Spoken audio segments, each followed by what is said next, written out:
Merci beaucoup, Henri. J'ai cueilli ces fleurs pour vous, et j'aimerais vous offrir des fleurs tous les jours pour vous remercier d'avoir sauvé ma vie, Célestine. J'aime beaucoup les fleurs sauvages. J'accepte ce cadeau précieux. Je suis très touchée. Nous allons faire ce jeu, si vous le voulez, tous les jours, vous m'apporterez une fleur, et je vous expliquerai tout sur elle. Je vous donnerai son nom, et je vous dirai quelles sont ses vertus. Très bien.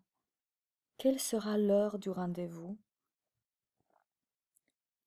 À 14 heures ici même, qu'il fasse beau ou qu'il pleuve. La foule s'est mise en mouvement. Ils étaient agités et ne comprenaient pas comment les arbres avaient pu repousser à cette vitesse.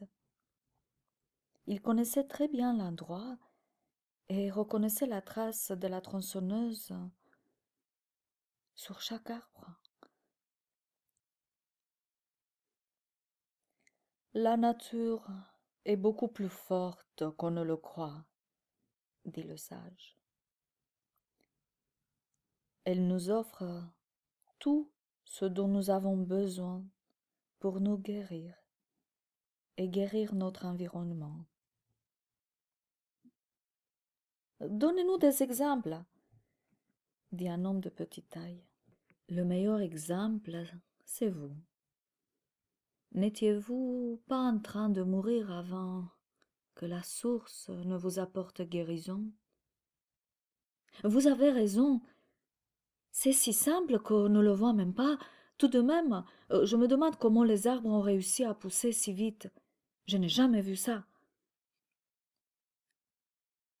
Nous, les humains, avons cette faculté de chercher toujours à nous compliquer la vie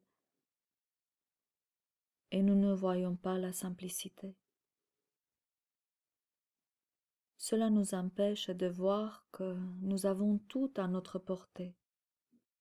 C'est facile à dire, mais comment le mettre en pratique? Seriez-vous intéressé de l'apprendre? Oui, répondirent tous en chœur. Commençons par apprendre comment trouver de la nourriture dans la nature. C'est vrai que nous n'avons pas le choix, car il n'y a plus rien dans nos magasins et on ne sait pas quand nous serons réapprovisionnés. Comment cela se fait-il? Demanda le sage. Le chef de l'État nous a mis en quarantaine à cause de l'épidémie. Personne ne peut ni rentrer ni sortir de la ville. C'est terrible, dit le sage. Au départ, ils nous lançaient par hélicoptère de la nourriture, de l'eau, mais depuis quelques jours, il n'y a plus rien. Ils pensent certainement que nous sommes tous morts. Il n'y a pas de moyen de les informer que vous êtes en vie? Demanda le sage.